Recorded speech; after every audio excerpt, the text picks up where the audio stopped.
Então, eu sou autora da orelha do livro que está sendo lançado aqui essa noite e está ensejando esse bate-papo sobre o legado Beauvoir.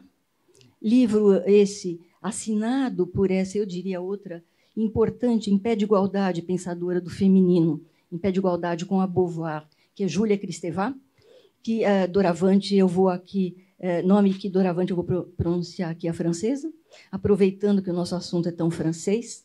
A Kristeva é uma búlgara, mas radicada na França e hoje francesa. Estamos em uma escola bem francesa, ainda que com uma distância de tempo bastante grande entre uma e outra grande senhora.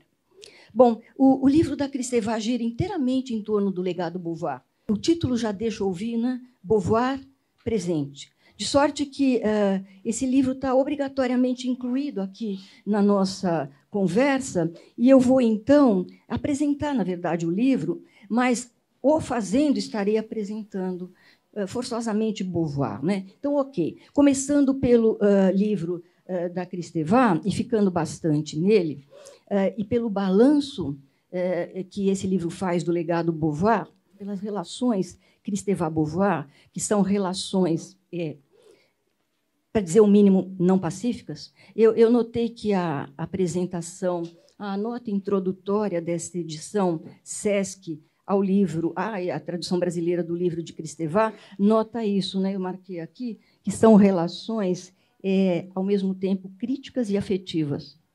Então, é isso mesmo, são relações não pacíficas, ao mesmo tempo críticas e afetivas.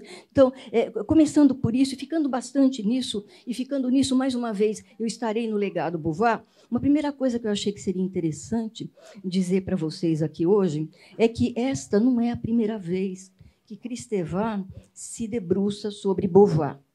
Bem ao contrário, vindo a emprestar, então, ela, Kristeva, todo o seu prestígio, né, de intelectual de ponta, de uma geração da qual ela é assim absolutamente próxima, que inclui gente como Barthes, Foucault e Lacan. Esse é o mundo Kristeva.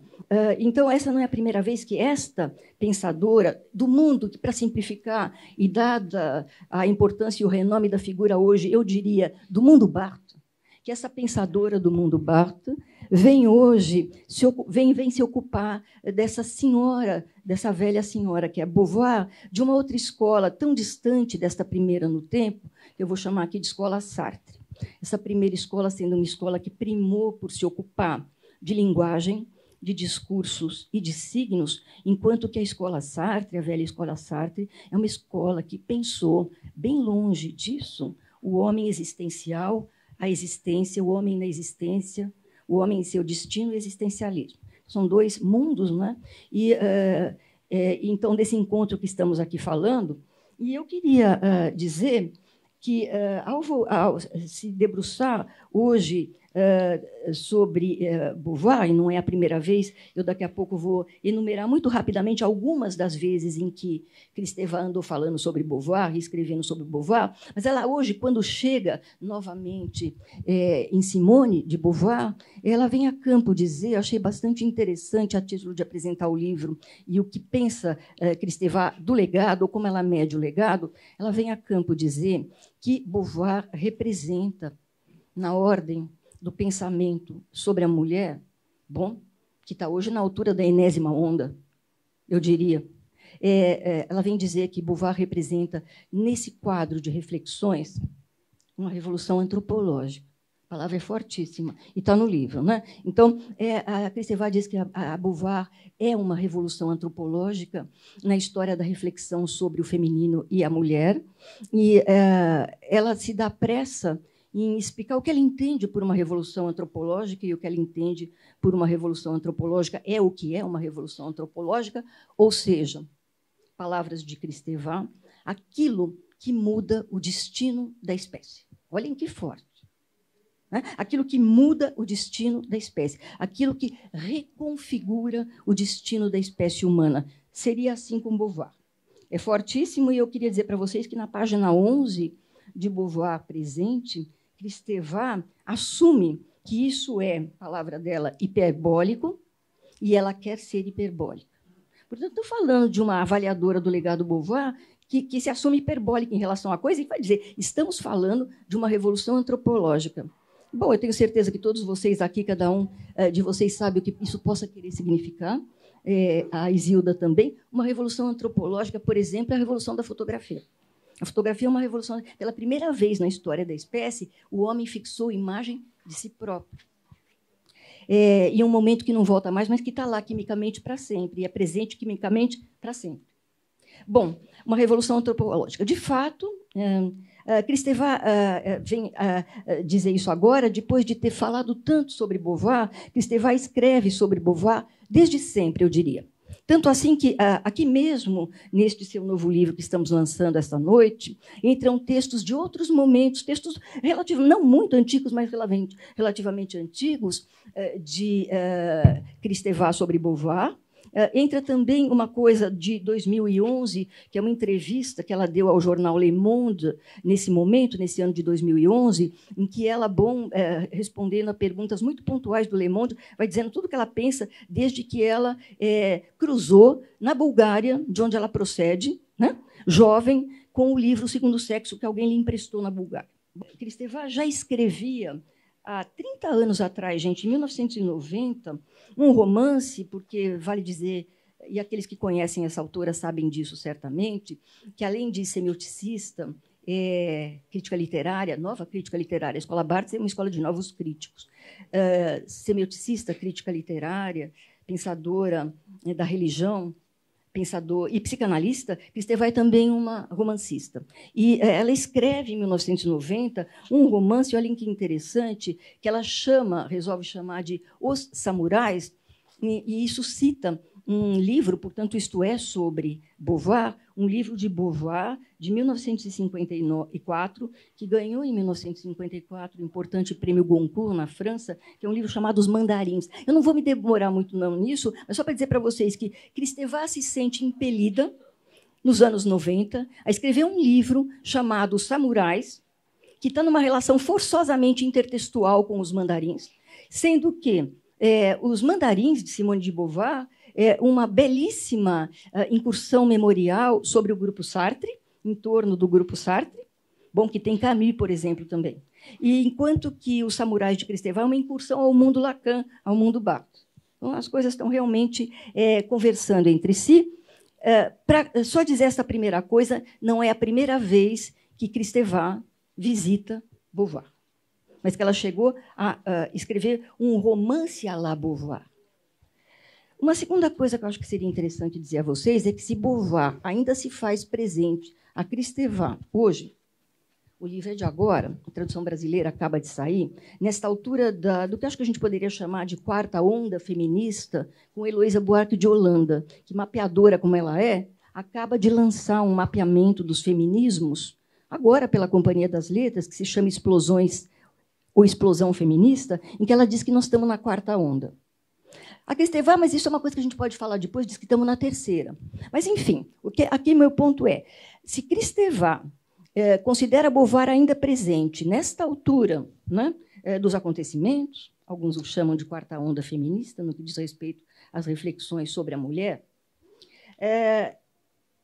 e vamos dizer que, depois de ter publicado, no ano 2000, uma trilogia do gênio feminino. Eu não sei se, eventualmente, kristevianos aqui presentes sabem disso. Ela tem uma trilogia do gênio feminino, a Kristeva, que inclui Hannah Arendt, a filósofa, Melanie Klein, a psicanalista inglesa, e Colette, a escritora. E ela chama isso de gênio feminino. Aqui não está inclusa a Beauvoir. Então, depois de ter publicado a trilogia do gênio feminino, com essas, vamos dizer assim, figuras, né, exponenciais, que vamos dizer que, então, na altura de 2000, parecem sobrepujar, junto a Madame Kristeva, o prestígio de Beauvoir, ela vem aqui agora nos falar de revolução antropológica e vem nos dizer que Beauvoir está presente, Beauvoir presente. Então, eu queria dizer para vocês que me parece que, se isto acontece, é porque esta reunião de textos Beauvoir presente, que estamos aqui hoje comemorando, ela é feita para coincidir com os 70 anos redondos do surgimento, em 1949, 2019, 1949, Em pleno pós-guerra europeu, 49, em pleno pós-guerra europeu, né, de uma obra que é um tremendo tratado. A Kristeva escreve um tratado sobre o gênio feminino, em 3 volumes. Este é em 2 volumes. Em 1949, em pleno pós-guerra, surge uma obra em 2 tomos, que é um tremendo tratado antropológico, histórico, filosófico, psicológico, e eu diria até mesmo literário, porque a literatura está envolvida nas questões que o livro trabalha. Surge, então, nesse momento, um tratado que parece discrepar, em 1949, da gravidade do momento, né? Já que estamos falando do momento em que a Europa e a França estão se reerguendo do nazismo, e esse livro surge para tratar dessa questão que parece, então, discrepar, a questão da mulher, das mulheres, a questão feminina. Estamos falando desta obra que eu diria de título corrosivo, não sei se você vai concordar comigo, depois eu considero o título corrosivo O Segundo Sexo. De título corrosivo, de 49, do pós-guerra, onde o segundo supõe o primeiro, né? E só essa enumeração me parece que já é uma acusação de uma hierarquização que até então passava despercebida, primeiro, segundo. Alguns dizem que é melhor pensar o segundo sexo em relação ao terceiro, que é o ambivalente. Mas eu prefiro pensar que tem aí uma corrosividade que assinala, que indigita a fecundidade, o segundo sexo.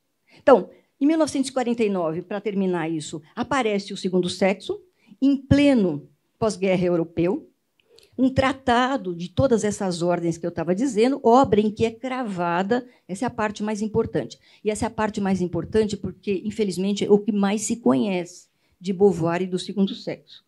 Obra em que é cravada uma certa formulação fulminante que vale, na minha opinião, mas a gente pode discutir isso aqui, e nós estamos aqui para discutir isso, aqui, na minha opinião, vale por 1000 sutiãs queimados e por todos os gritos de guerra das contraculturas. E, num certo sentido, a Kristeva pensa isso também quando fala em revolução antropológica.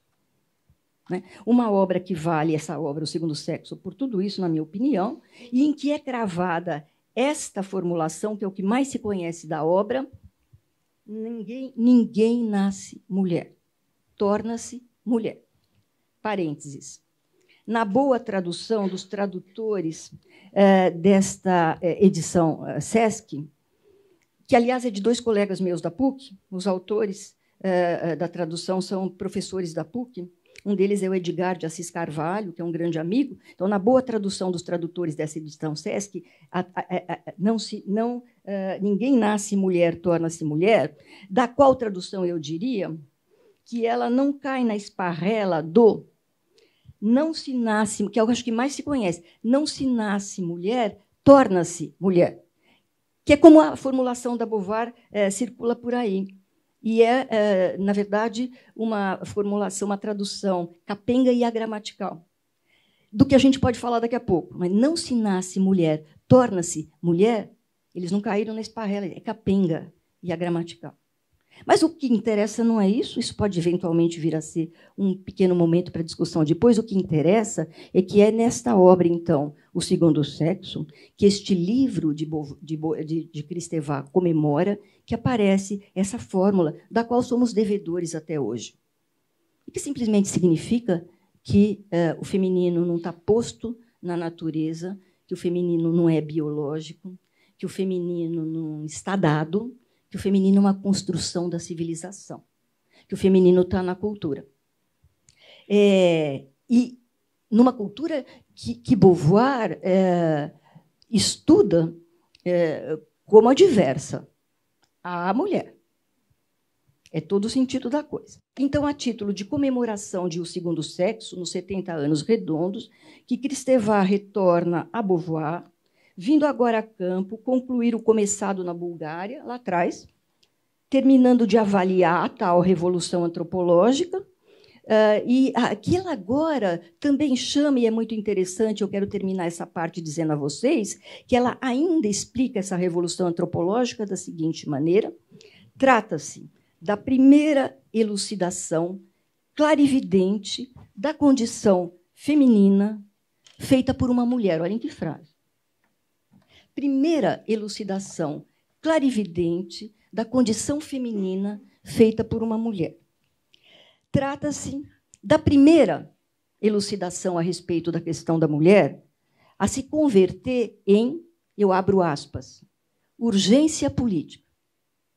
É forte, hein? A se converter em urgência política. Não basta ter tido só o mérito de pôr o dedo na questão. Ela conseguiu converter a questão em urgência política. E diz ainda, e trata-se de algo que não vai cessar mais daqui por diante de se pôr em pauta. E urgência política que não vai cessar mais daqui por diante de se pôr em pauta. É essa apreciação, ou uma parte da apreciação do legado por Kristeva, no momento em que ela reúne aí os textos de Beauvoir presente para celebrar o arredondamento da data de saída de O Segundo Sexo. E, gente, de fato, esta é a primeira vez, e digo eu, desde a misoginia grega, digo eu, sou eu que toco nesse assunto, mas eu toco porque O Segundo Sexo começa pela acusação da misoginia grega. Essa é a primeira vez desde a misoginia grega, pelo assinalamento da qual O Segundo Sexo começa, citando falas estarrecedoras dos filósofos a respeito do feminino. Essa é a primeira vez que a mulher se torna, diz a Kristeva, a atriz de sua liberdade. A gente pode, eventualmente, também voltar à questão da misoginia grega depois, que é tão interessante. A epígrafe de O Segundo Sexo é de um filósofo grego chamado Pitágoras, que é tão importante que tem até hoje um teorema de Pitágoras que está em curso. Né? É um matemático e um filósofo, que os gregos e as primeiras filosofias não separavam nem ciência nem matemática da discussão sobre o homem, a cidade, a moral, o amor e etc. Então, ia tudo junto. Então, o Pitágoras é um filósofo, ao mesmo tempo um matemático. E a epígrafe de Segundo Sexo é tirada deste filósofo e ela denigre, interessantemente, o feminino. Bom, a gente pode voltar a isso depois, para irmos terminando, então, da minha parte, esta pequena apresentação do balanço de Beauvoir por Kristeva. Uma terceira coisa que eu diria é que, se é verdade que depois que O Segundo Sexo pôs a liberdade da mulher em estado de urgência política, Beauvoir parece ter vencido, eu acho que, em larga medida, podemos dizer que Beauvoir venceu, e que, na era da crise das categorias genéricas, né, em que nós estamos mergulhados, os feminismos vêm em ondas, para usar o termo da Heloísa Buarque de Holanda, no seu recentíssimo mapeamento dos femininos, se é verdade isto, o feminismo que vem em ondas, mulheres, não vou, seguramente não vou mapear tudo, mas algumas coisas. Mulheres pelos direitos civis, mulheres pelos direitos raciais, feministas negras, Sueli Carneiro, mulheres lésbicas, feminismos transgêneros, mulheres ecologistas, povo da internet, para usar uma expressão da Heloísa Buarque de Holanda também, e até mesmo meninas do Colégio Pedro II arregimentadas. O que eu aprendo que existe com Heloísa Buarque de Holanda. Meninas do Colégio Pedro II arregimentadas. Feminismos que vêm em ondas. Se é verdade tudo isso, é igualmente verdade que isso não impede, não tem impedido, Kristeva pensa assim também, os fundamentalismos. Os gangsters fundamentalistas, os gangsteres fundamentalistas, para citar Kristeva. A ofensa das mulheres que não podem mostrar o rosto, no Irã, por exemplo. Mas quando você está em Paris, dependendo do lugar que você está, do bairro de Paris, tem mulheres lá também de burca total. Então, não é só no Irã. A ofensa das meninas que não podem estudar no Paquistão. As chinesas obrigadas a abortarem bebês do sexo feminino. O apedrejamento das adúlteras no Oriente Médio. Os não direitos das mulheres negras nas sociedades internacionais, em todas elas, em que haja mulheres negras. a prisão das mulheres que abortam na América Latina. Daqui a pouco eu vou dizer que o prêmio Simone de Beauvoir premia ativistas pelo aborto na América Latina. A diferença salarial entre homens e mulheres por toda parte. O feminicídio. Então, em que pesem as ondas feministas e Beauvoir ter vencido e realizado sua revolução antropológica, temos ainda tudo isso. E, concluindo, é bem por isso que, mesmo tomando suas distâncias do que ela vê hoje, ou se permite ver agora, como o lado autoritário da matriz Beauvoir, assunto também para um papo eventual. Mesmo tomando distâncias do que ela assinala como sendo, nessa incursão que a gente estava dizendo, que é ao mesmo tempo afetiva e crítica, pela parte da crítica, a matriz autoritária do beauvoirismo, do beauvoirianismo, melhor, para não fazer confusão com Bovary, mesmo assim, tomando suas distâncias, do que podemos falar mais adiante, Kristeva, olhem que interessante, é hoje no mundo, eu diria, a maior guardiã do legado Beauvoir. Bom, para um papo sobre o legado Beauvoir, isso é importante. A maior guardiã do legado Beauvoir, sendo a fundadora, a curadora, a animadora, a alma do prêmio, de um prêmio que é um fórum político internacional importante, tão importante quanto a questão feminina é hoje importante no mundo, que se chama o Prêmio Simone de Beauvoir, né?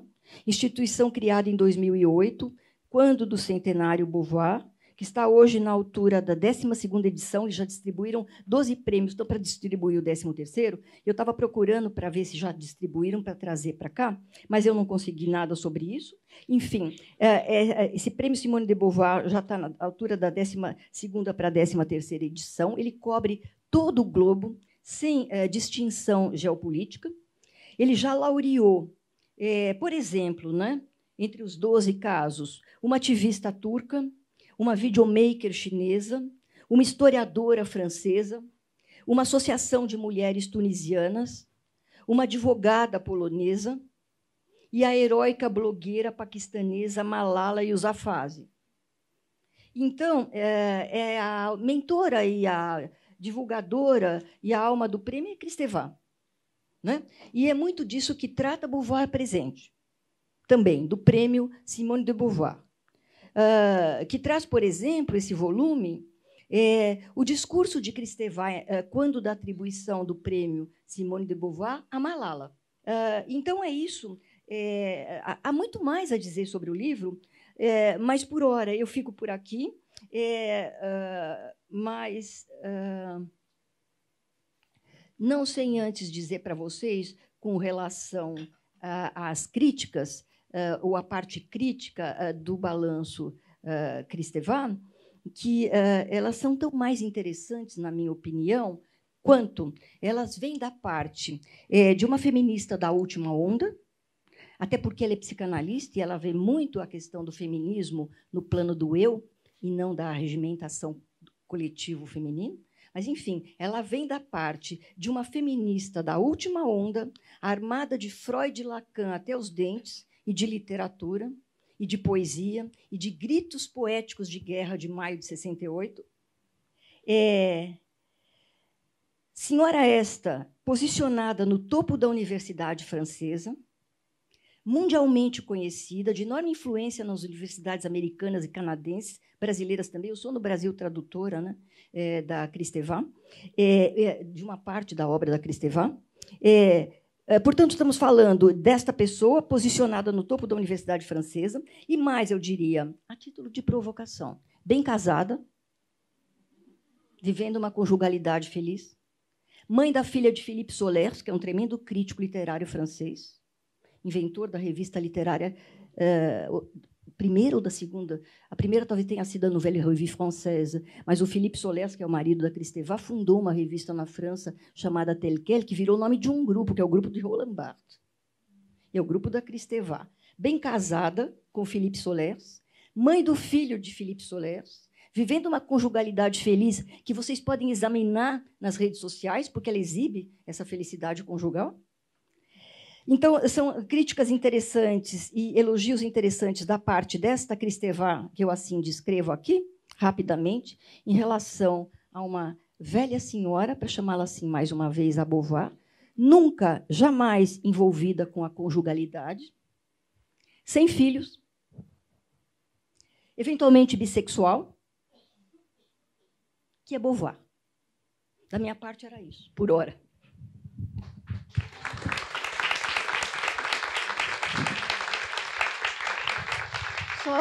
Obrigada. Antes de terminar, realmente eu quero, na verdade, ler o epílogo do Segundo Sexo para vocês. É muito rapidinho, até porque Kristeva dirige críticas fortes a esse epílogo. Ele é lindo e deu assim a margem a críticas bastante fortes da parte de Julia Kristeva. Eu leio o epílogo do Segundo Sexo e passo a palavra.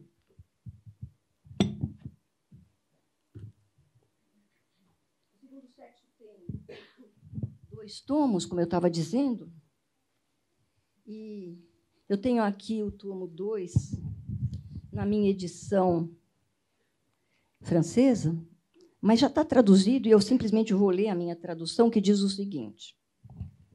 Termina assim esse tremendo tratado, né, que Kristeva chama de revolução antropológica. É no seio do mundo que aí está que o homem, isso ela está dizendo em 49, que o homem tem que fazer triunfar o reino da liberdade.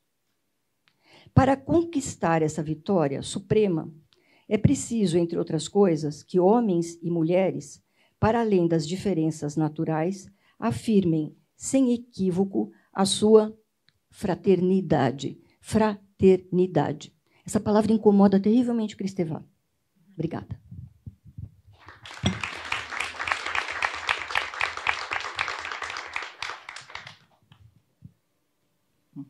Boa noite a todos e todas.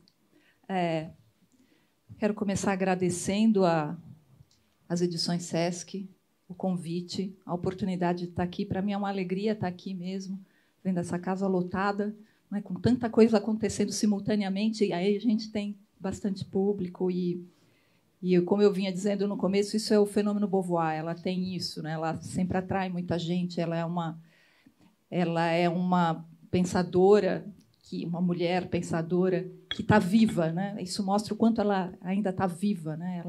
Ela tem esse poder de atrair, né? E de inocular, né, nos corações e nas mentes esse desejo de querer saber mais sobre as questões que ela põe, de querer ouvir e tudo. Então, para mim é um prazer estar aqui com vocês e eu agradeço muito a oportunidade.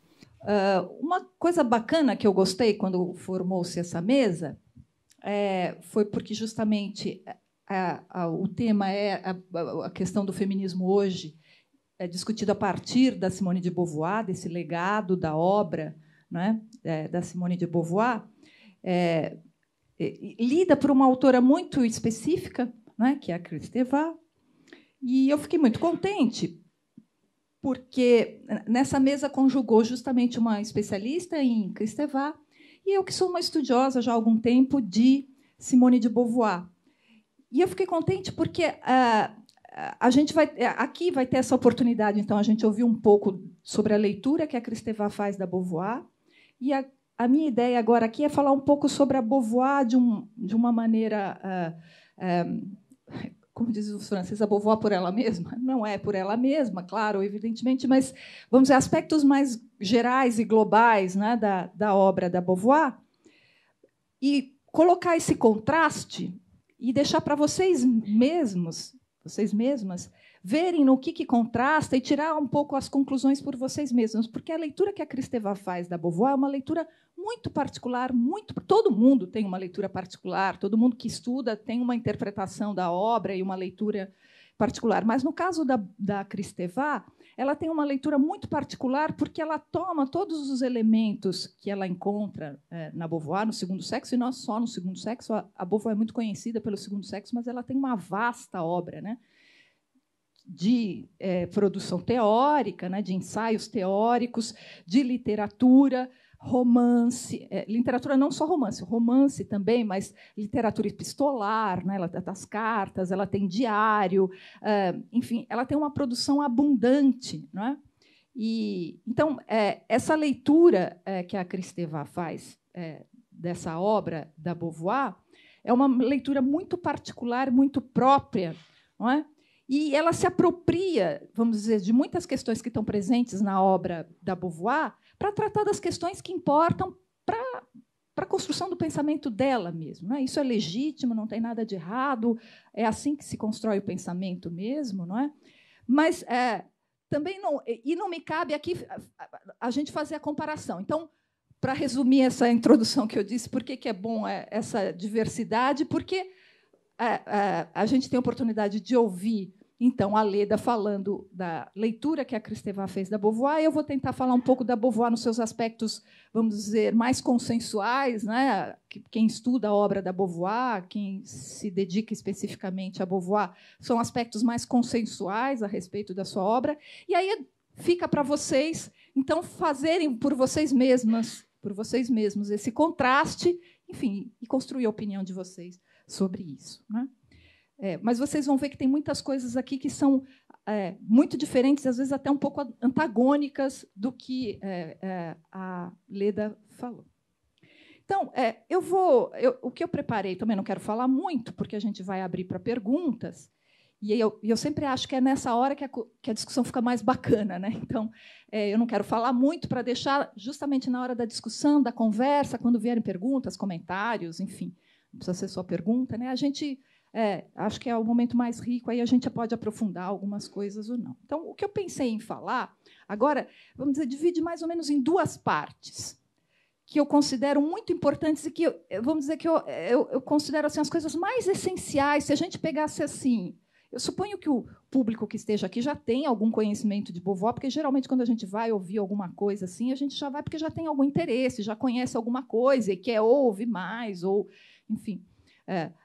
ouvir diferente o que já conhece, enfim. Então, eu vou falar duas coisas que eu considero importantes e que, no caso de quem talvez nunca tenha entrado para valer assim no pensamento da Beauvoir, né, são coisas essenciais que eu acho que me parecem pontos essenciais para justamente quem quer começar a entrar, né? Quem não entrou ainda, conseguir entrar já com alguma luz, né? Com algumas diretrizes que ajudem a percorrer essa vasta obra da Beauvoir, que é realmente imensa.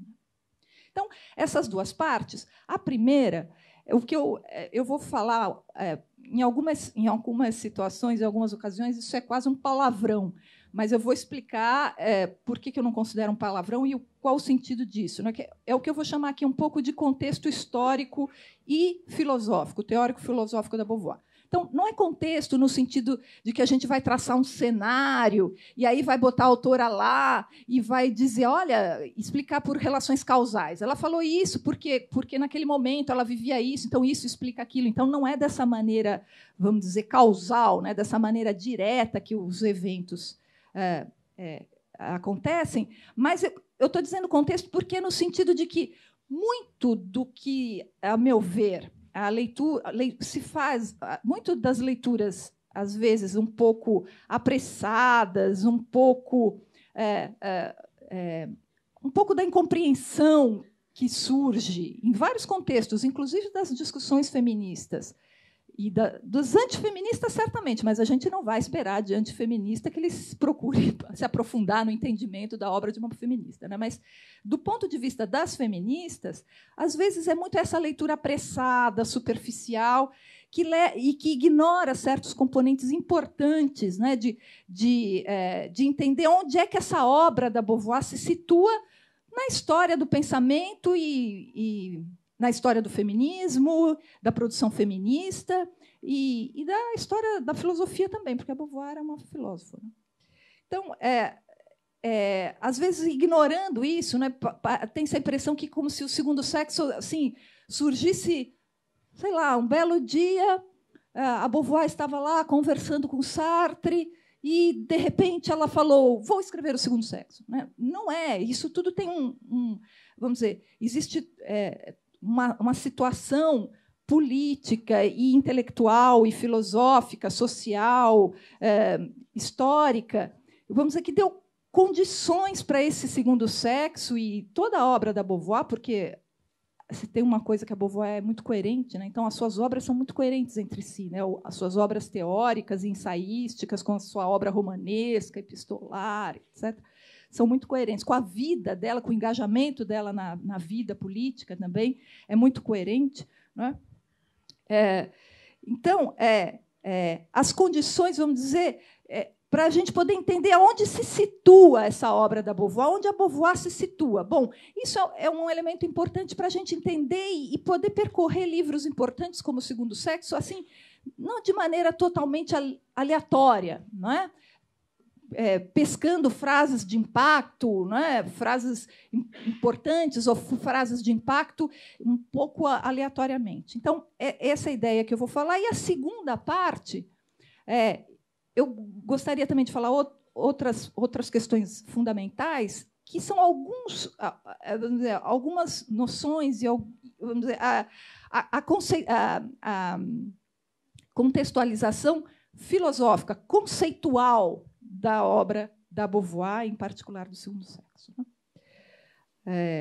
Porque essa obra é uma obra filosófica importante, ainda que ela não se reduza a uma obra teórica stricto sensu. Aliás, é com isso que eu começo essa primeira parte falando disso que eu chamei de contexto histórico e filosófico da produção da Beauvoir, da sua obra, em particular do Segundo Sexo. Então, e eu começo dizendo isso, e a primeira coisa que eu digo é uma coisa negativa, né, dizendo que a obra dela não é, e particularmente o Segundo Sexo não é.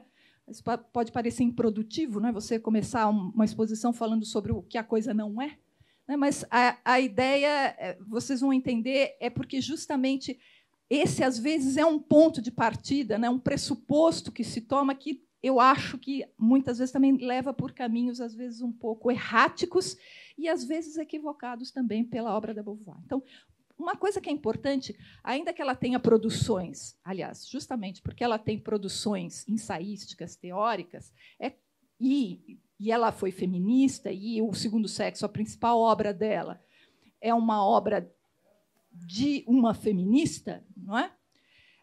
É muito comum se ler O Segundo Sexo da Beauvoir como se fosse um livro de teoria feminista.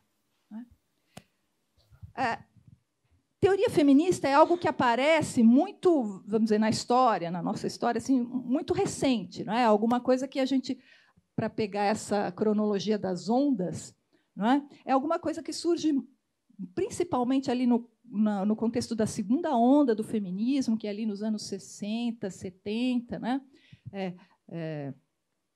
Com as manifestações, as ondas todas de manifestação lá na Europa, em Paris, em particular, maio de 68, nos Estados Unidos, contra a guerra do Vietnã, a liberdade, né? A liberdade e a defesa da igualdade, né? Entre mulheres e homens. Então, as teorias feministas começam muito nesse contexto. Ora, O Segundo Sexo foi escrito antes. Ele foi escrito em 1949, né? Como a Leda lembrou, está fazendo 70 anos agora, né? Então, não é uma obra de teoria feminista no sentido de que o objetivo é construir uma explicação para discutir o machismo, o patriarcalismo, ainda que ela discuta tudo isso, né? Aliás, é nisso que está a riqueza da obra da Beauvoir. Ela é uma obra de filosofia, ela trata de conceitos que outras obras, né, naquela mesma época em que ela escreveu O Segundo Sexo, outras obras de filosofia também tratam, não é? E a especificidade da Beauvoir é que é justamente essa discussão que as outras obras e outros autores tratam, né? A Leda mencionou o Sartre, mas não é só o Sartre. E também não é só o Sartre no Merleau-Ponty.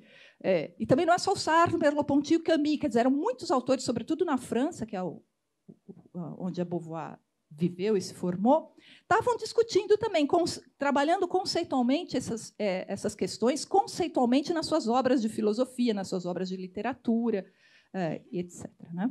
Então, a Beauvoir foi também uma cofundadora da revista Tempos Modernos, né? E a revista Tempos Modernos dá bem uma ideia do que é essa geração da Beauvoir, de várias pessoas tratando de várias perspectivas, então, seja pela via do jornalismo, da reportagem documentária, da peça teatral, do romance, da poesia, do cinema, enfim, cada um tratando dentro das suas áreas, na filosofia, dentro da filosofia, na fenomenologia, mas não só na fenomenologia, também na epistemologia histórica, né, na filosofia da ciência, enfim, em outros campos, cada um está tratando dessas questões à sua maneira, né, construindo as suas obras. A Beauvoir, nesse sentido, ela também dá uma contribuição, e aí é nisso que a gente pode dizer que a perspectiva é feminista, ainda que não seja uma obra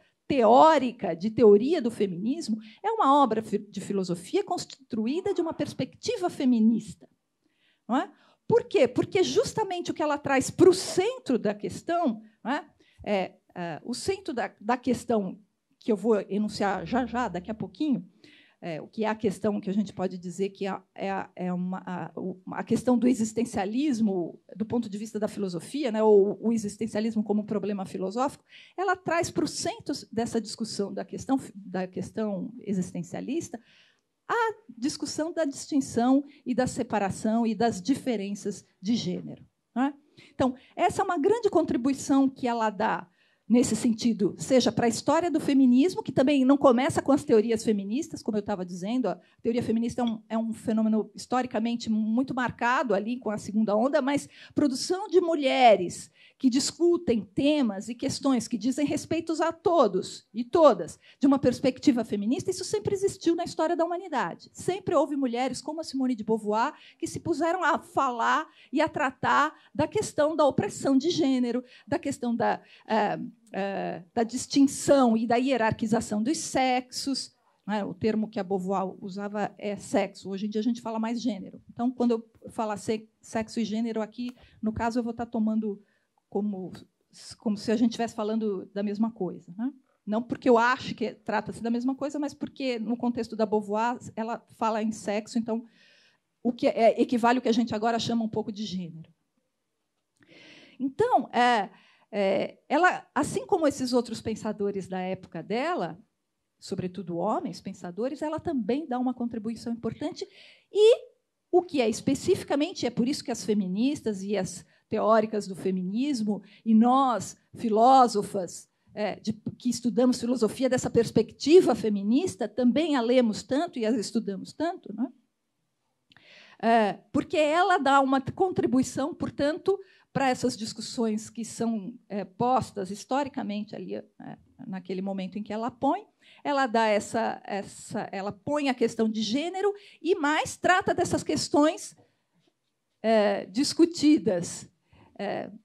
A gente pode dizer, a partir de Beauvoir, não é? De uma perspectiva patriarcal, machista, não é? Ela discute essas discussões de uma perspectiva, essas questões de uma perspectiva feminista.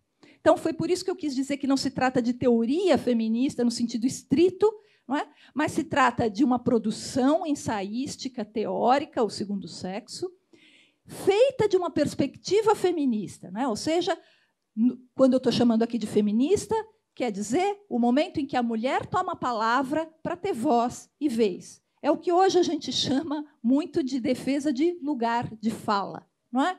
Num meio que é o filosófico, que é o da produção de conhecimento, que é predominantemente preenchido, produzido por quem tem o poder de dizer o que as coisas são ou deixam de ser, o que o conhecimento é ou deixa de ser, o que a mulher é ou deixa de ser, que era assim no tempo da Beauvoir e, infelizmente, é assim até hoje, e é por isso que a gente precisa se manter na luta, e é por isso que a Beauvoir está sempre muito atual, e é por isso que todas as feministas que sempre escreveram sobre isso estão sempre muito atuais. Não é? Então, é dessa perspectiva que ela põe a questão de uma perspectiva feminista, ela põe essas questões para dar voz e vez, né? Então, ela ocupando o lugar de um sujeito do conhecimento, de um sujeito ativo, de um sujeito que tem voz e vez, não é? Então, portanto, é uma produção de conhecimento tal como as outras ali do seu tempo, mas com essa distinção, né, que constrói esse lugar de fala da mulher, sobretudo no âmbito filosófico, que é o dela, que é o lugar da onde a mulher, ao longo da história, foi sempre expulsa, foi sempre ocultada, né? Foi sempre denegado à mulher esse lugar. Então, é desse sentido que eu digo que ela é uma perspectiva feminista importante, não é? Ainda que não tenha sido a produção de teoria feminista. Além disso, a Beauvoir foi feminista também assumida, mas não nessa época que ela escreveu O Segundo Sexo.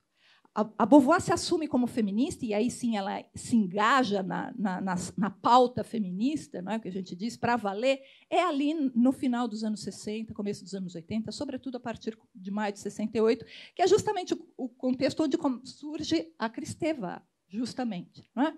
O movimento das feministas, que eram vários feminismos, não é? Depois foram se formando algumas correntes lá na França. Ali sim, ali a Beauvoir se assume feminista, né? Inclusive tem aquela famosa foto dela andando de braços dados na rua, né? Com as mulheres, assim, né? Quer dizer, numa marcha de manifesto feminista, né? Ali ela se considera feminista, mas O Segundo Sexo já tinha sido escrito. E, como eu disse, a Beauvoir é uma mulher, uma pensadora, uma autora muito coerente, e esse engajamento feminista dela só faz ampliar ainda mais a magnitude e a importância dessa obra que ela escreveu anteriormente. Esse engajamento feminista da Beauvoir justamente lança ainda uma nova luz à própria obra da Simone de Beauvoir. Então, ela foi feminista, mas no momento em que ela escreveu O Segundo Sexo, ela não se considerava feminista. Inclusive, até porque o feminismo nessa época, né, que é essa época do pós-guerra, ele estava mesmo num momento assim um pouco, se a gente pensar nessa evolução das ondas, né? Evolução não no sentido de aprimoramento, mas de passagem de uma para outra, é bem o momento em que as questões que as feministas da primeira onda defendiam, né, pelas quais as questões pelas quais os problemas e as questões pelas quais as feministas da primeira onda lutavam, que era sobretudo em relação aos direitos civis, direito de voto, direito de ser votada, direito à vida pública, de participar da vida pública, né, seja na política, seja no próprio campo do trabalho, né, os trabalhos que lidam, né, a atividade pública. Essas principais pautas da primeira onda já estavam mais ou menos alcançadas, né? As mulheres já tinham adquirido direito a votar, a frequentar a universidade, a ser professora universitária, advogadas, médicas, enfim, nas diversas áreas, e ainda não tinha chegado o que a gente chama desse momento ali do final da década de 60, que é a segunda onda, que aí são novas reivindicações, né? Que é o direito à autonomia do próprio corpo, né? O direito da mulher ter autonomia sobre o seu próprio corpo, o direito de contracepção, o aborto, enfim, uma série de pautas que também, até hoje, né, a gente já está também, como lembrou a Leda, né, já há quem diga que nós estamos na quarta onda já do feminismo, mas isso não quer dizer que as questões da primeira e da segunda onda estão resolvidas, né? Não estão, elas continuam aí, a gente ainda está lutando contra elas, né? Não está superado ainda. Então, isso é o que eu queria chamar então um pouco de contexto histórico, nesse sentido, né? A particularidade da Beauvoir, a originalidade da Beauvoir. Mas, para a gente entender também isso, a gente precisa entender uma segunda questão com relação ainda a esse contexto, que é o que é esse existencialismo. A Beauvoir se dizia uma existencialista, né? A Leda aqui chamou de escola Sartre.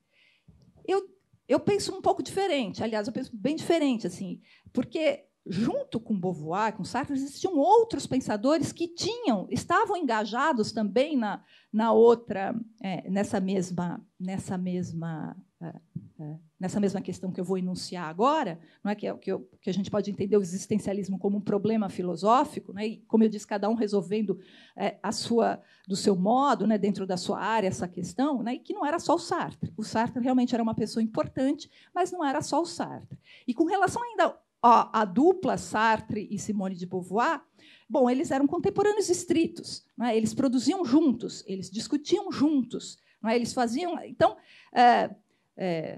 é no mínimo injusto com a Beauvoir botar ela no carro que segue o Sartre. Não, ela estava na comissão de frente, junto com Sartre, com Merleau-Ponty, com Camus, com Canguilhem, com Simone Weil, com Paul Nizam, com Georges Politzer, com vários. Né? Ela está ali na comissão de frente.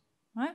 Então, e é por isso que, ao invés, o nome que eu vou dar, então, é isso que é o nome que eles se davam. A Beauvoir se dizia isso, eu sou uma existencialista, né? Que é esse existencialismo, não só no sentido de uma filosofia existencialista, mas esse existencialismo no sentido de uma questão e um problema filosófico. Qual é esse problema filosófico? Bom, para os existencialistas, de um modo geral, como eles entendem o problema da existência? Da seguinte maneira. Bom, eles constatam que, a partir de duas constatações, em princípio, óbvias. Mas filosofia é sempre assim, né? A gente começa de constatações, de afirmações que parecem de tão óbvias, quase irrelevantes. Mas aí o filósofo falou assim, não é tão trivial quanto parece. Não é? Então, qual é esses dois pontos de partida para os existencialistas? O primeiro é que, bom, eles dizem assim, existimos, com relação à existência, existimos nós, existe o mundo, existe a nossa relação com o mundo, nós com o mundo. Bom, isso é trivial, todo mundo vai falar, lógico, né? Existimos nós, o mundo. Bom, qual é a questão que torna essa questão uma questão filosófica, não é propriamente dita? Que, para os existencialistas, eles vão discutir e pensar essas questões relacionadas a isso, essa constatação, em princípio, elementar, existimos nós, existimos o mundo e a nossa relação com o mundo, abrindo mão de dar uma resposta ou um fundamento para essa existência que esteja para além ou aquém, que anteceda essa existência. Não é como um princípio primeiro para a vida, um fim último, que é algo que, por exemplo, a metafísica fez, né? Sempre. Né? As famosas perguntas metafísicas, né? Quem sou? De onde vim? Para onde vou? Né? Essas questões, para os existencialistas, de um modo geral, são desprovidas de sentido. Por quê? Porque eles vão discutir a existência e como se dá essa existência a partir de tudo que se coloca junto com a existência, ou melhor, como existência, sem recorrer, portanto, a princípios primeiros. Nós viemos disso, tem esse propósito a vida, tem esse fundamento, essa essência, não é? Seja uma essência do ponto de vista transcendente, não é? uma sobre-humana, né? Para além da vida, que dá a vida ao homem, seja de um ponto de vista naturalista ou biologizante, né? No sentido de uma essência, uma característica prévia dos humanos que nasça com a gente, inata, não é? Quer dizendo assim, nós somos assim porque ser humano é assim. Não é? E nem um fim último, no sentido de que a vida se dirige para esse. Qual é o sentido da vida? Né? O famoso qual é o sentido da vida? Não é? O sentido da vida é para cá, é para lá. Viemos ao mundo para ser feliz, viemos ao mundo para trabalhar, viemos ao mundo para sofrer. Não. Nem para além da vida, nem aquém da vida, nem um princípio primeiro, nem um fim último. Eu só me pronuncio sobre as questões da existência a partir da própria relação com a existência. Então, isso torna uma questão filosófica, porque eu não vou poder responder às perguntas sobre a existência, sobre a vida, recorrendo a elementos exteriores à vida, a nossa relação Nós, o mundo e a nossa relação com o mundo. E quando eu estou falando mundo, não é mundo natural no sentido de a natureza, é o mundo social. Nós e a sociedade, o agrupamento de seres humanos. Quais perguntas? Se essas perguntas de onde viemos, para onde vamos, qual o sentido da vida, não fazem sentido para os existencialistas, e para Beauvoir em particular, que era uma existencialista assumida, que questões se colocam? A Beauvoir diz, e principalmente num livro dela, que é escrito um pouco antes do Segundo Sexo, que é A Moral da Ambiguidade, que ela diz, olha, as questões que interessam para a gente verdadeiramente é se queremos viver e como queremos viver. Ora, isso é decisivo, porque quando você coloca esta pergunta, como, se queremos viver e como queremos viver, dado que não há nenhum princípio primeiro, né, nenhuma determinação prévia para a minha existência, nenhum fim último, significa que nós temos que nós mesmas, construirmos esse projeto de existência para nós mesmos. Nós não é individualmente cada indivíduo, nós, coletivamente, os indivíduos. É um projeto, vamos dizer, nesse sentido, ético, mas é um projeto político, em primeiro lugar, e é um projeto ético. Que mundo nós queremos viver? Como é esse mundo que nós queremos viver? Então, essa é uma questão importante. E é essa questão que cada um, ali o Sartre, a sua moda na fenomenologia, o Merleau-Ponty, a sua moda, o Canguilhem, a sua moda, enfim, o Camus, a sua moda, são autores que eles discutem filosoficamente essas questões postas a partir dessas perguntas primeiras.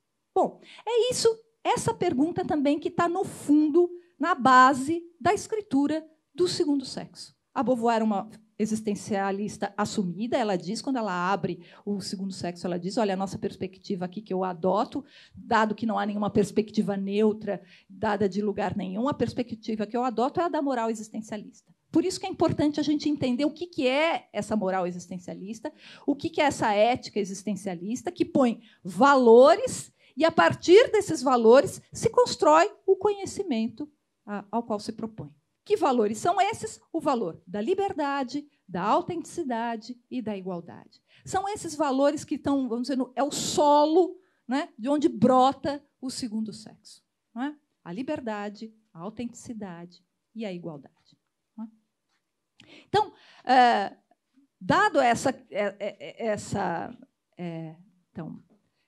explanação aqui que eu fiz sobre essa primeira parte, a gente passa para a segunda parte, que é a questão do segundo sexo propriamente. Então, agora a gente já sabe de onde vem, né?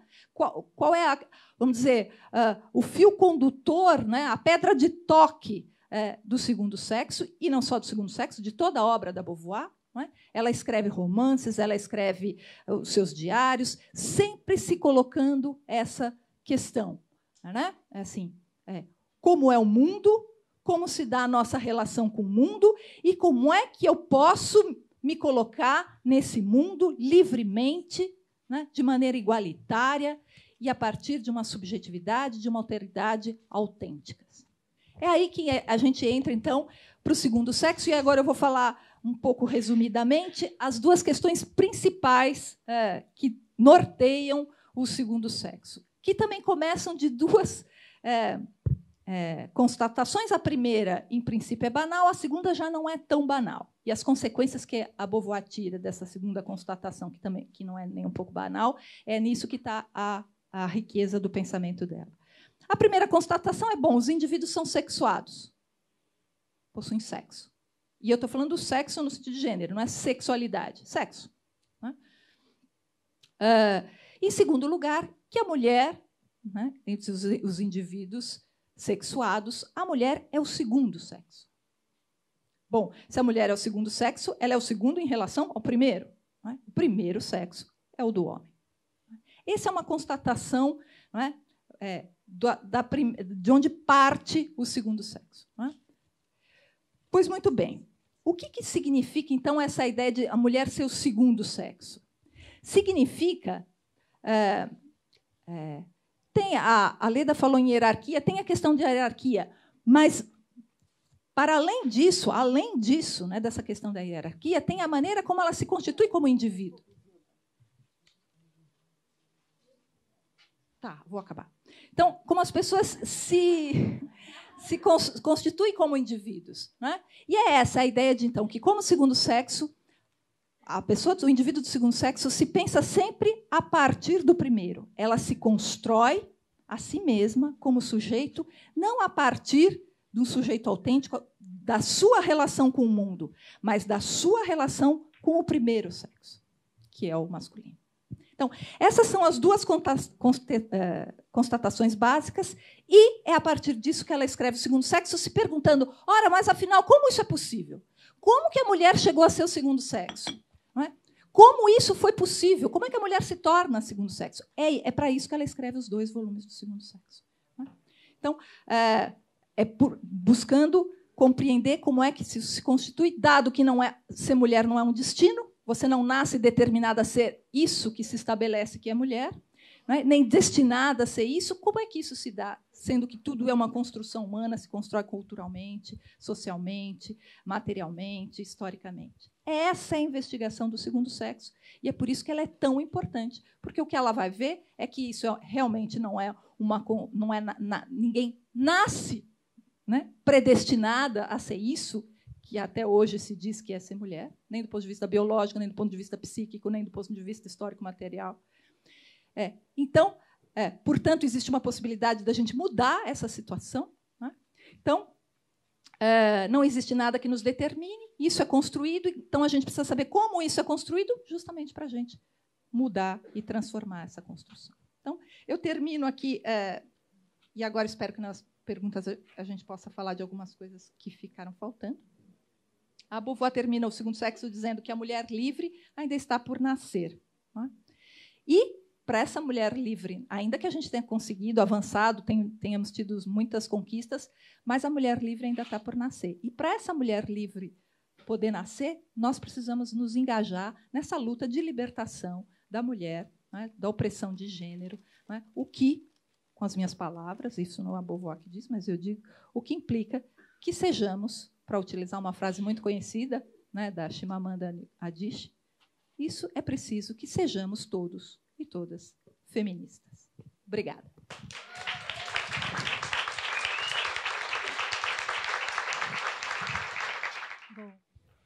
Boa noite, meu nome é Valentine e eu tenho uma pergunta sobre... O título do livro é sobre a Simone de Beauvoir e as questões do feminismo de hoje. E a minha questão atual é que, atualmente, no feminismo, a gente tem não é uma rixa, né, uma rachadura entre duas vertentes, que é as radfems, né, o feminismo radical, e as transfeministas, porque há uma discordância de ideias sobre a questão sobre ser mulher. Né? As radfems dizem que as mulheres trans não são mulheres, e as mulheres trans se declaram mulheres, e aí há essa rachadura. Queria saber o que você acha, como você acha que a Simone de Beauvoir veria essa questão nos dias de hoje, como ela pensaria a respeito disso. Sou eu ou Leda? Eu? Pode ser eu? Bom, vou lá. Então, existe mais do que duas correntes. Você tem razão, existem essas, mas existe uma pluralidade de correntes, né? O feminismo, a gente costuma dizer sempre que é no plural. Né? Existem várias maneiras de se dizer feminista, de pensar o feminismo e de se engajar na luta feminista, né? Entender como é essa opressão de gênero que se dá. Não é?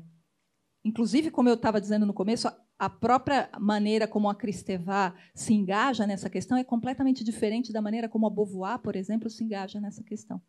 Então, eu penso que é uma questão, quer dizer, tem essas duas correntes, mas eu acho que mais do que a gente ficar pensando, às vezes se dá assim, qual que tem razão? Bom, é justamente essa diversidade de modo de se pensar a discussão, modo de se colocar em meio dessa questão, é nisso que está justamente a riqueza, e eu acho que a possibilidade da gente se libertar da discussão. É justamente nessa pluralidade e nessa diversidade de maneiras de pensar essa questão. O que eu acho que talvez seja um prejuízo é a gente pensar que, bom, tem uma e outra, então ou uma tem razão ou a outra tem razão. E aí a gente vai ter que se posicionar. Eu sou a favor dessa ou sou a favor da outra? Acho que não. Acho que as duas correntes têm maneiras importantes de contribuir para essa discussão, e acho que a luta feminista se enriquece imensamente de poder ouvir, não é? De poder dar voz e ter escuta, não é só ouvir, mas de ter escuta, de dar voz a diversas vozes e diversas correntes. Não é? seja do feminismo radical, seja do feminismo queer, trans, enfim, todas têm enormes contribuições para dar. Então, a maneira como eu vejo isso, eu acho que como a Beauvoir veria, não porque a Beauvoir concorda comigo, mas eu é que concordo com ela, eu acho que a Beauvoir diria é isso, a diversidade é muito bem-vinda. E sempre quando você fecha fecha a questão num ponto só, você está empobrecendo a discussão, mas, mais do que isso, você está dando poder e privilégio para um determinado grupo se colocar acima dos demais. Então, é preciso dar voz para a pluralidade, a horizontalidade, né, das relações, inclusive no plano da discussão teórica.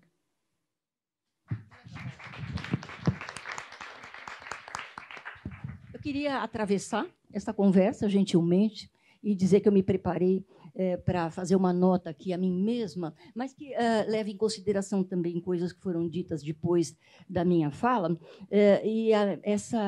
Esse atravessamento é o seguinte, dando razão a Isilda, muita coisa existe que não começa com Beauvoir.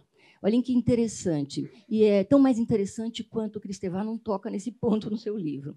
20 anos antes de O Segundo Sexo, ali pela altura dos primeiros decênios do século XX, muito perto do movimento das sufragistas, que é uma outra onda a ser considerada, em termos do século XX, talvez a primeira, muito perto das sufragistas, ninguém menos que a escritora Virginia Woolf escreve um livro chamado Um Teto Todo Seu, em inglês, A Room of One's Own.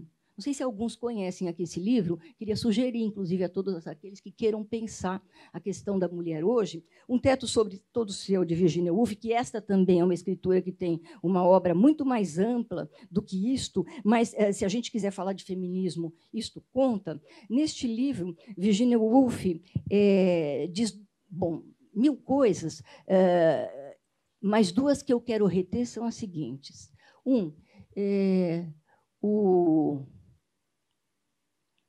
Uma autora que ela ama e que todos nós conhecemos porque assistimos adaptações de livros dela no cinema, chamada Jane Austen, autora de Orgulho e Preconceito.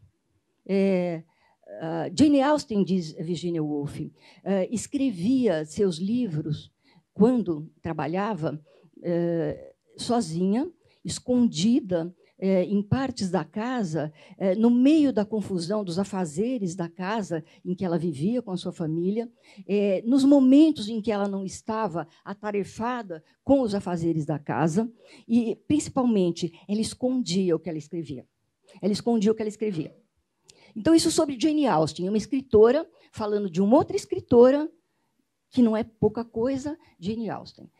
A segunda coisa que ela diz nos remete a Shakespeare, e aí fica mais interessante ainda. E aí a gente vai para um pouco antes desta escritora de que eu estava falando.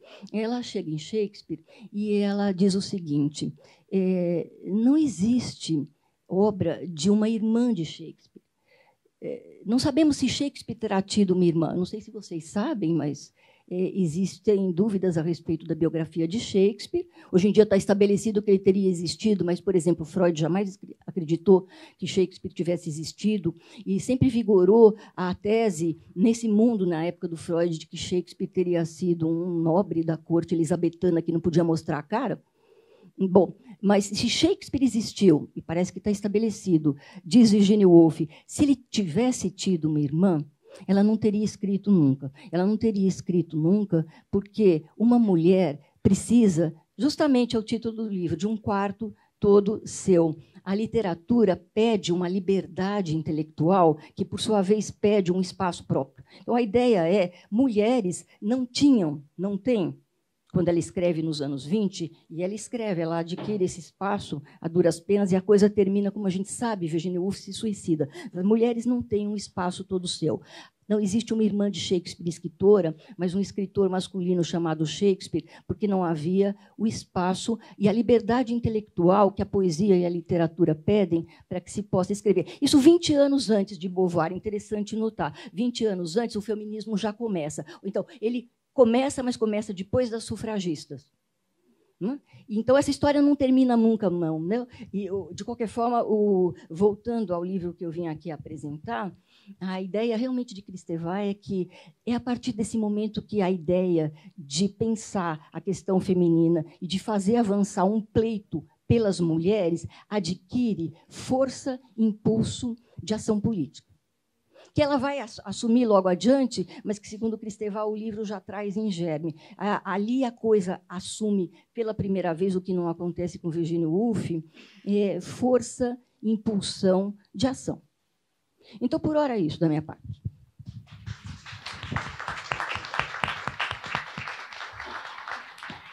Boa noite. Queria agradecer as duas falas, que foram muito importantes, né, para a gente ter uma complementariedade, principalmente entender que complexidade a gente tem dessa autora. Né? E aí eu queria trazer aqui uma que eu senti que vocês tocaram em alguns momentos, né? Porque a Beauvoir, na verdade, ela começa como uma romancista, quase uma autobiografia fictícia, ou dentro desses termos mais modernos, que é com a convidada. Então, eu queria que vocês comentassem um pouco sobre essa questão, né, da ficção dela, quando a gente pega Todos os Homens São Mortais, em que é um livro fabuloso, que foi recentemente reeditado, e depois ela vai para a biografia, a autobiografia dela, realmente colocada, até o momento que ela consegue colocar a filosofia, que eu acho que cabe bastante dentro da sua discursividade, Zilda, e me contemplou muito essa ideia da gente pensar pelo existencialismo, né? E, ao mesmo tempo, quando a Leda agora traz a questão, né, da Woolf falando sobre a oportunidade da mulher com o romance, a gente tem essa questão relacionada a Beauvoir, que ela começa pelo romance para depois ela se colocar realmente como filósofa. Complementar a isso é quando a gente tem essa onda, né, num primeiro momento, não do reavivamento do que foi a Beauvoir, mas ao contrário, a desconstrução da figura dela com livros como Tete a Tete, até mesmo a divulgação das cartas do Nelson Hall Green, para dizer que ela nunca teve realmente um relacionamento com Sartre. Então, eu gostaria de pensar nesses dois contrastes, que é a Beauvoir, não a escritora do segundo sexo, mas aquela que fez uma contribuição muito importante em termos da literatura, e aquilo que foi se explorado da figura dela, da vida pessoal dela, tentando trazer determinados fatos, e, enfim. Queria agradecer. Essa parte da Beauvoir, escritora, realmente é com a Isilda. Mas eu queria aqui, da minha parte, dizer para vocês 2 ou 3 coisinhas sobre o segundo sexo, que são deliciosas e que ajudam a pensar, e que também dão um pouco, embora eu esteja longe de poder dar toda ou uma consistente ideia do que foi a geração de O Segundo Sexo, mas dão uma ideia de como isso terá sido gerado, justamente o que envolve Sartre. Eu queria dizer para vocês o seguinte: eu descubro, pesquisando para essa nossa conversa, que, olhem que interessante, foi Sartre, né, quem sugeriu a sua amiga, mulher, amante, mas principalmente amiga. Eu gosto de pensar que eles terminaram amigos, estão enterrados lado a lado, lá no cemitério de Montparnasse, juntinhos. Foi Sartre quem sugeriu a Simone que pensasse na ideia de escrever, não sei se você, como pesquisadora mais consistente da Beauvoir do que eu, concorda com essa ideia, mas eu a leio na Kristeva. Foi Sartre quem sugeriu a Beauvoir que pensasse em escrever alguma coisa, já que de existencialismo se trata, e que existencialismo é isso que vimos aqui que pensasse em escrever alguma coisa que desse conta do seu destino de mulher e que desse conta do fato de que ela não nasceu menino. Então, Sartre teria sugerido a Beauvoir, segundo Kristeva, que pensasse no fato, que é um lance de destino, que é importantíssimo para o existencialismo, né? Inclusive porque os existencialistas acreditam que você é responsável pelo seu destino, e a palavra responsabilidade é chave nessa história, que ela pensasse no fato de não ter nascido menino e na responsabilidade que isso acarreta. Vamos dizer que aqui, em termos...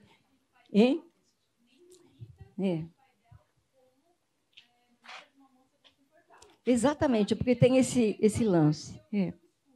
Eu aproveito para dizer rapidamente para vocês que Kristeva aponta que Beauvoir escreve O Segundo Sexo no final dos anos 1940, né? A gente estava falando de 1949, quando ela está com 40 anos, vivendo a primeira crise na sua relação com Sartre, primeira crise, e envolvida nessa história, alguém mencionou aqui, nessa história de amor que ela teve com o escritor americano Nelson Algren. Então, ela está totalmente envolvida com isso, é uma história que tem uma duração enorme na vida dela, e ela já está, então, envolvida nessa paixão, e que é quando ela começa, e para Julia Kristeva, que é uma psicanalista, isso conta, ela escreve O Segundo Sexo totalmente envolvida com a primeira, não é a palavra da Kristeva, é a minha, mas ela descreve bem o mundo Kristeva, pensando no mundo Beauvoir, ela está envolvida numa relação de pele pela primeira vez, quando ela escreve O Segundo Sexo.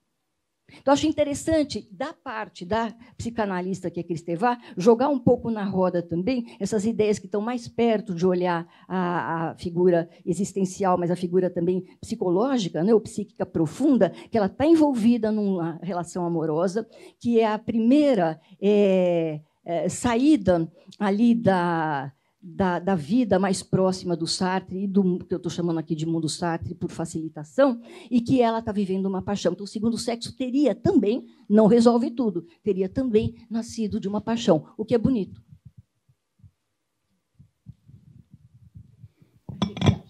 Olha, primeiro eu quero agradecer a sua pergunta, porque ela me dá a chance de falar uma coisa que eu acho muito importante, que eu queria ter falado, e aí, por conta de finalizar, eu não falei, porque a nossa questão é sobre a Simone de Beauvoir, a questão do feminismo hoje, não é?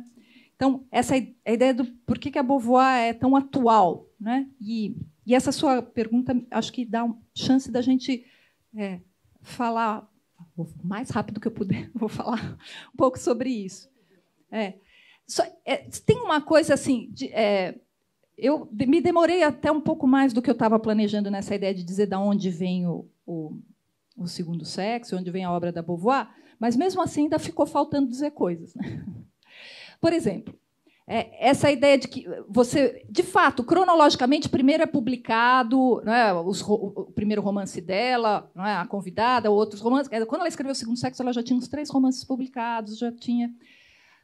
Depois ela foi escrever suas memórias. Mas isso não significa que o fato da ordem cronológica das publicações tenha sido a ordem cronológica de como as coisas se deram.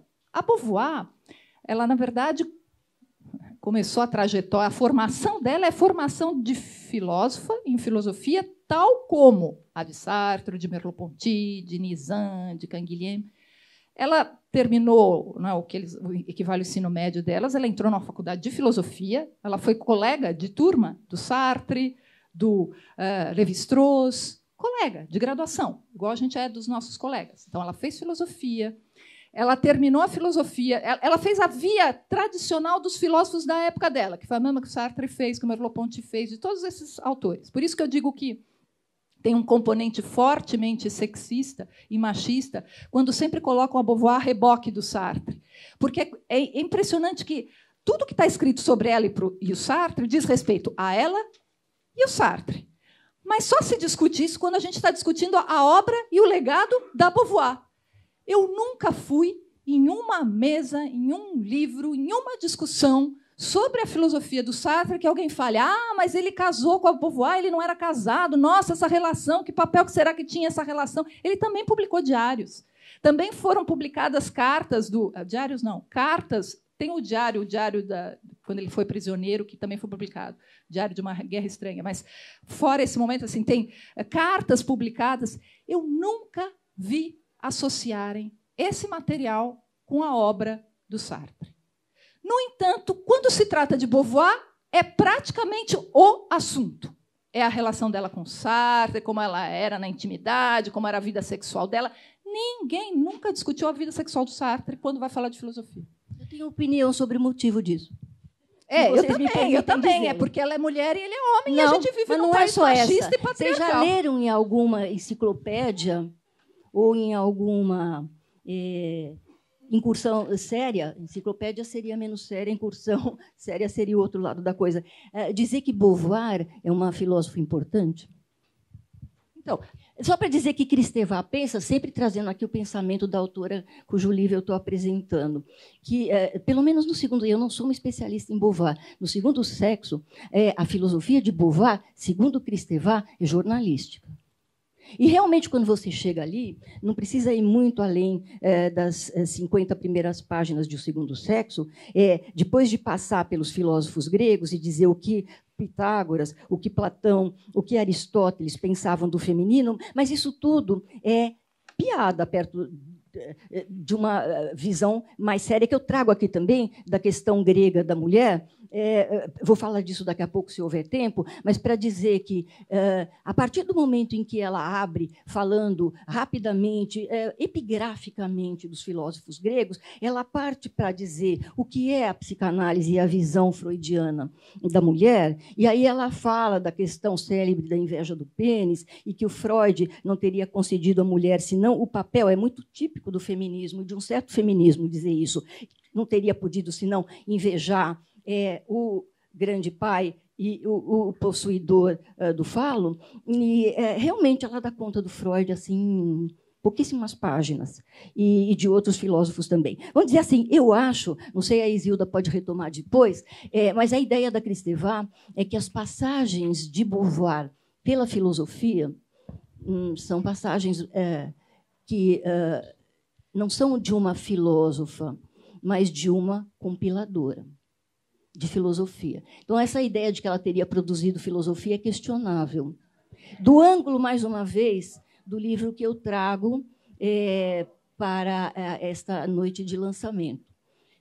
Mais uma vez, Beauvoir teria sido, em O Segundo Sexo, é a parte que eu conheço também, ou a parte que eu conheço melhor, eu conheço a parte da escritora, os mandarins. Beauvoir teria sido, como filósofa, bastante ligeira. Então, é a minha ideia de uma resposta possível. Nunca se fala de Beauvoir, se fala do casal. Ora, o que ela é na história da filosofia? Pergunta, provocação, para a gente conversar aqui e continuar conversando. O que ela é na história da filosofia?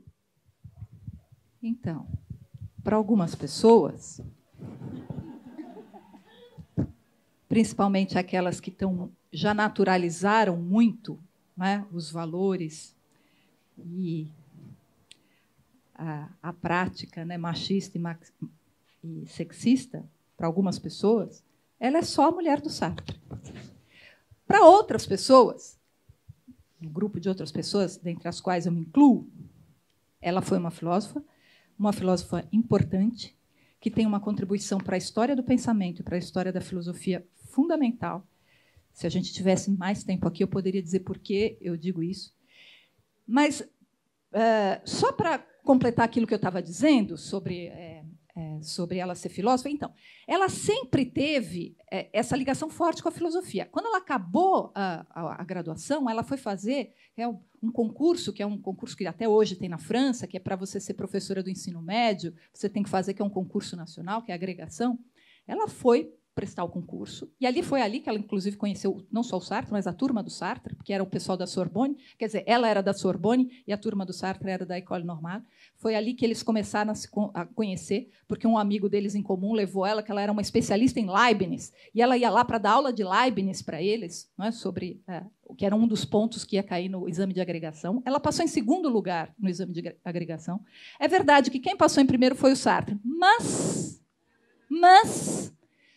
é preciso dizer, aquela era a segunda vez que ele estava prestando. Ele tinha sido reprovado no ano anterior. E ela foi a primeira. Então, já passou direto na segunda.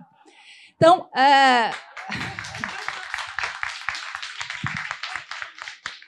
além disso, ela foi professora. Quando ela passou na agregação, ela estava habilitada a dar aula de filosofia, ela foi durante um bom tempo. O Sartre era... porque eles vão para as escolas em regiões da França diferentes. O namoro deles foi assim uma aventura, porque um estava dando aula num canto da França, o outro estava dando num canto da França, eles se encontravam no meio do caminho, às vezes nos feriados, mas ambos eram professores, ambos estavam começando as suas obras ao mesmo tempo. Por que eu estou dizendo isso? E é porque eu finalmente consigo ligar com o que eu queria dizer com o feminismo hoje, que é uma ligação que eu queria fazer.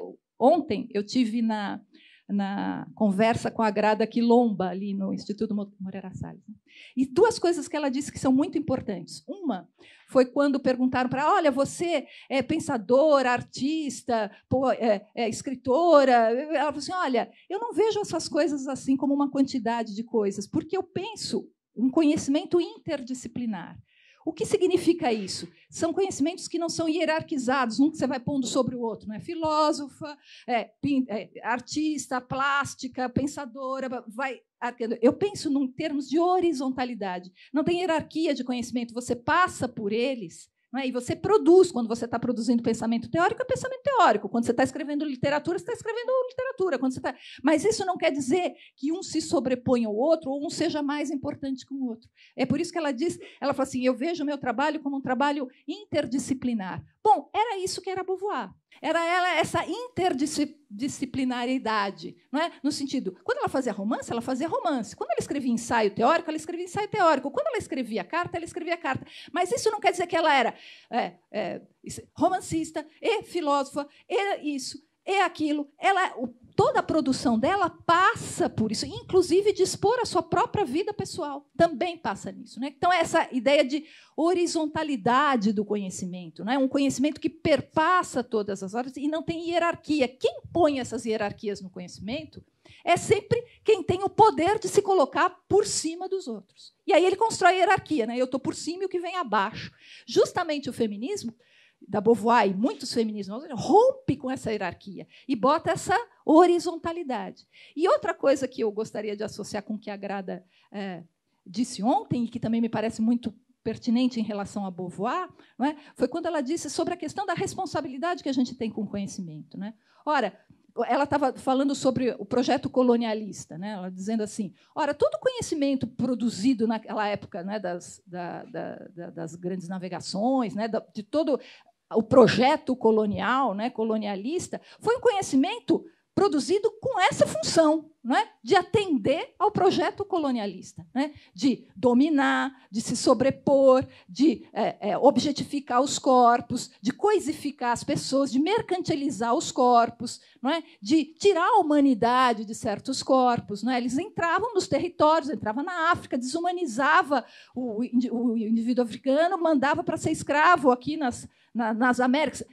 Dominavam os índios, coisificavam, escravizavam os índios, quer dizer, tiravam a humanidade dos índios, dizimavam. Então, todo esse projeto foi um projeto feito em função desse conhecimento, um conhecimento feito em função desse projeto colonial. Ora, o que nos interessa agora como feministas, e aí feministas nesse sentido amplo, não é? No sentido de afirmar a liberdade, o fim da hierarquia, não é? dos controles de poder uns sobre os outros, não é? Essa ideia de igualdade no sentido radical, significa justamente ter responsabilidade com relação ao conhecimento que você produz. Né? A pergunta é, o que eu quero conhecer, por que eu quero conhecer, e, mais que tudo, essa foi a frase da Grada ontem que eu queria trazer, e que ela é beauvoiriana, assim, um espírito beauvoiriano, porque era exatamente essa questão que a Beauvoir se colocava, o que eu faço com esse conhecimento? Quer dizer, eu conheço para quê e para que eu ponho, em função de quê?